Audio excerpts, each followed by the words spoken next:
Okay, Bismillahirrahmanirrahim. Assalamualaikum warahmatullahi wabarakatuh dan selamat sejahtera. Saya ucapkan kepada semua murid 2 Harmoni SMK Datuk Sulaiman. Baiklah, pada hari ini kita akan memasuki bab baru iaitu bab 10, Sarawak dan Sabah. Maknanya kita akan belajar mengenai negeri di bawah bayu iaitu Sabah dan juga negeri bumi kenyalang iaitu Sarawak.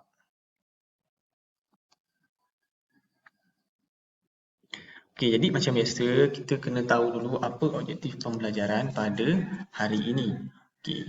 Ada dua objektif pembelajaran. Pertama, menerangkan hubungan Sabah dan Sarawak dalam alam Melayu dengan betul.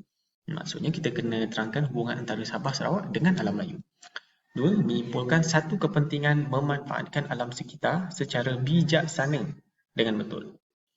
Okay, kriteria kejayaan, kamu dapat menuliskan hubungan Sabah dalam alam Melayu, dapat menuliskan hubungan Sarawak dalam alam Melayu dan juga dapat menuliskan kepentingan memanfaatkan alam sekitar. Okay, baiklah. 10.1 Sarawak dan Sabah dalam alam Melayu. Okay. Jadi Sarawak dan Sabah ni sebenarnya adalah sebahagian daripada alam Melayu. Okay. Sabah ni Sarawak ni dia terletak di sebelah barat daya Pulau Borneo, manakala Sabah pula di utara Pulau Borneo. Jadi kedudukan Sarawak dan Sabah ini telah mendedahkannya dengan perkembangan alam Melayu, khususnya dalam aspek keagamaan dan perdagangan. Okay. Dan muncul juga beberapa kerajaan awal dekat kerajaan Sabah dan juga Sarawak. Muncul juga beberapa kerajaan awal di Sabah dan Sarawak ni lah, seiring dengan kemunculan kerajaan masyhur seperti Funan, Champa, Sriwijaya, Angkor, Majapahit, Kedah Tua dan Gangga Negara. Maksudnya, ketika munculnya kerajaan-kerajaan seperti Funan, Champa, Sriwijaya, Angkor, Majapahit, Kedah Tua dan Gangga Negara ni, itu adalah kerajaan-kerajaan awal yang terkenal di alam Melayu. Waktu tu, dekat Sarawak dan Sabah telah pun muncul kerajaan-kerajaan awal seiring dengan munculnya kerajaan-kerajaan yang saya sebutkan tadi tu. Okey, jadi kita masuk kepada hubungan Sarawak dan Sabah dalam alam Melayu. Okey, dia sebenarnya sebelum masih lagi dah wujud satu hubungan dengan alam Melayu dan juga dunia luar bagi Sarawak dan Sabah. Okey, contohnya di Sarawak iaitu di Gua Niah munculnya pusat pembuatan tembikar. Di Gua Niah tu adalah satu pusat pembuatan tembikar kerana dijumpai khazanah tembikar, fosil tembikar. Manakala di Bukit Tengkorak Sempurna Sabah pun dijumpai tempat pembuatan tembikar. Jadi ada dua tempat. Okey, Gua Niah Sarawak dan Bukit Tengkorak. Penduduk di Bukit Tengkorak ni dia menjalankan kegiatan perdagangan dengan kawasan luar Sabah. Maksudnya dekat situ perdagangannya bukan lagi bersifat lokaliti, bukannya lagi bersifat tempatan, tapi dah bersifat luaran. Dia dah berinteraksi dengan pedagang-pedagang dari luar. Dan pada abad ketiga munculnya Cupoh. Cupoh ni apa? Cupoh ni dia sebenarnya adalah satu pelabuhan dekat utara Sabah yang ketika itu sangat aktif dalam mengeksport besi ke Funan dan Champa. Nampak tak? Dekat waktu tu, dekat Sabah ni dah ada satu pelabuhan yang mampu mengeksport besi ke Funan dan Champa. Mengeksport ni apa? Maksudnya menjual barangan ke tempat lain. Kalau mengimport, bawa masuk. Ni mengeksport, bawa ke tempat lain. Itu adalah pelabuhan Cupoh dekat utara Sabah.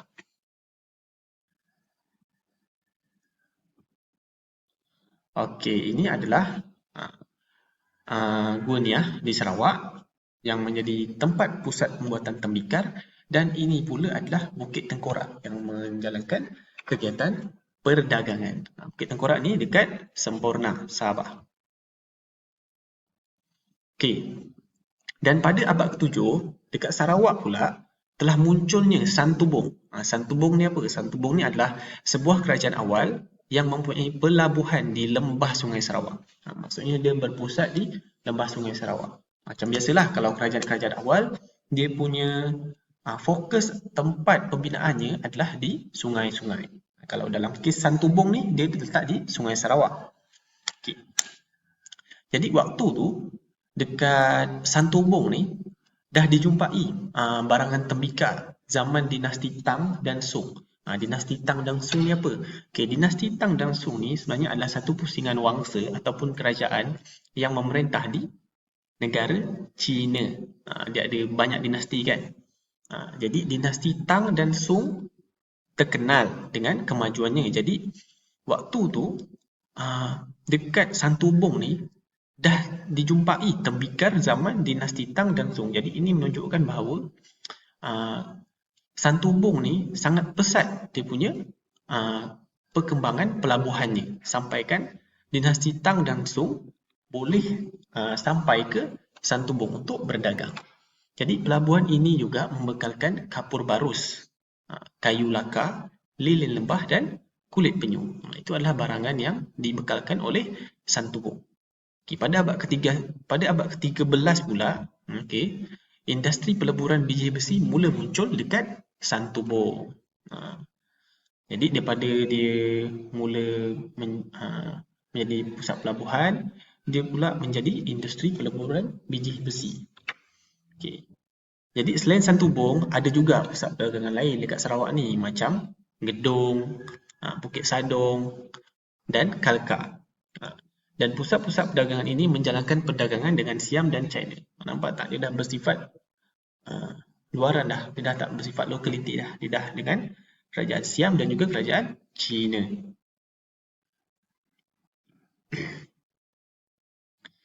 Okey, jadi disebabkan Sarawak dan Sabah ni pesat berkembang ketika itu, dah tentulah dia dapat menarik minat daripada pihak luar.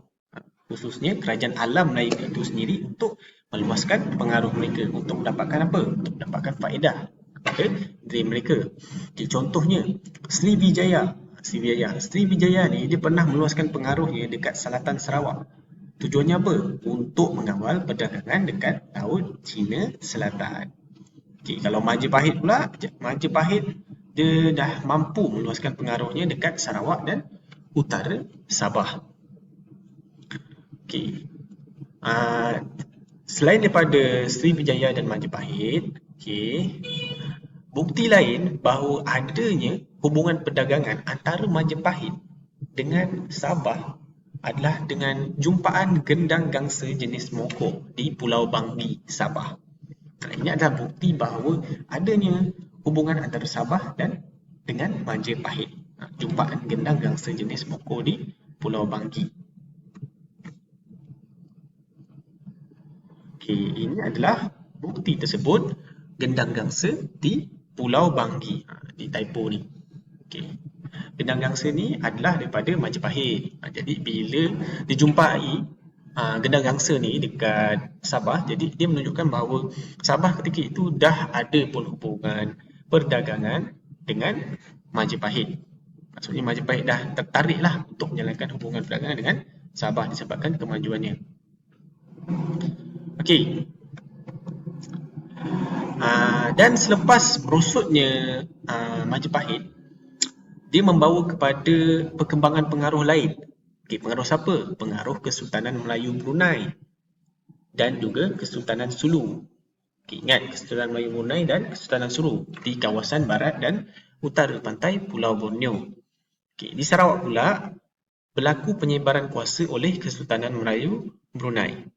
Pada abad ke-14, Kesultanan ini menjalinkan hubungan perdagangan dengan kerajaan Sambas.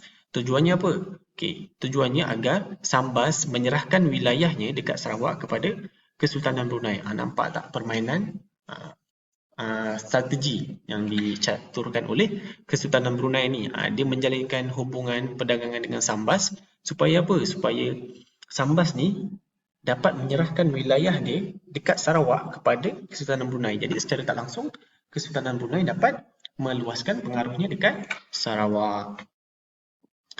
Okay, pengaruhnya di utara Borneo turut meluas, manakala Sulu, okay, Kesultanan Sulu di utara Borneo pula membawa kepada tersebarnya pengaruh mereka di pantai timur laut Borneo. Okay. Jadi kalau Sulu pula terletak di timur laut Borneo.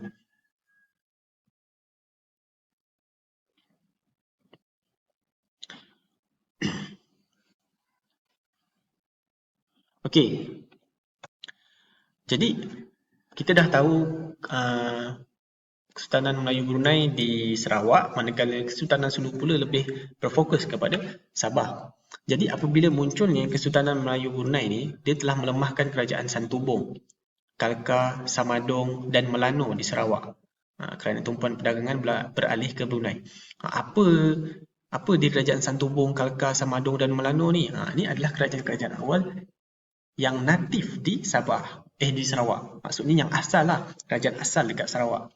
Jadi bila Kesultanan Melayu Brunei ni dapat meluaskan pengaruhnya dekat Sarawak, misalnya melalui penyerahan wilayah oleh Sambas tadi, jadi dia secara tak langsung akan mengikis kuasa kerajaan awal dekat Sarawak. Contohnya Santubong, Kalkar, Samadong dan Melano. Kesultanan Sulu pula, dia meningkatkan perdagangan di utara Sabah. Sebabnya apa? Sebab kawasan dekat utara Sabah ni, dia kaya dengan hasil hutan dan laut. Khususnya sarang burung yang sangat diminatilah oleh pedagang dari China. Untuk apa? Untuk dijadikan ubat-ubatan. Tapi kedua kesultanan ni, iaitu Kesultanan Brunei dan juga Kesultanan Sulu, akhirnya merosot lepas adanya saingan daripada kuasa barat.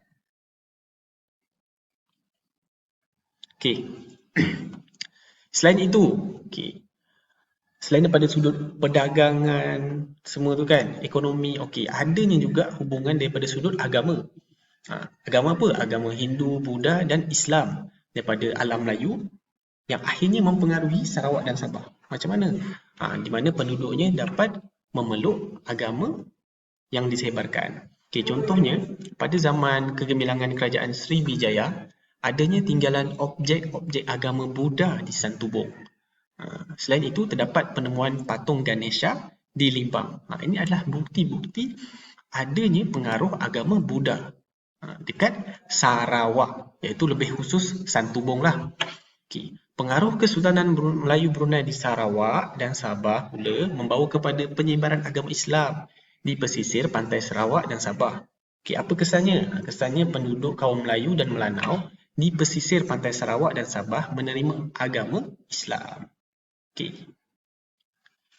Jadi, kalau macam tadi, Sriwijaya membawa pengaruh Buddha dekat Santubong, Sarawak. Kalau Kesultanan Melayu Brunei pula, dia membawa pengaruh Islam di Sarawak dan Sabah, khususnya di pesisir pantai Sarawak dan Sabah. Jadi ini menyebabkan kaum Melayu dan Melanau menerima dan memeluk agama Islam. Manakala Kesultanan Sulu pula berperanan penting dalam penyebaran Islam di pantai timur Sabah. Ini adalah bukti berkaitan tinggalan daripada pengaruh agama Buddha oleh Sriwijaya di Santubong. Jadi itu saja untuk penerangan video kali ini. Lepas ini, sila selesaikan latihan dan kuis yang saya berikan. Saya ucapkan terima kasih kepada semua murid Dua Harmoni. Sekian, terima kasih. Assalamualaikum warahmatullahi wabarakatuh.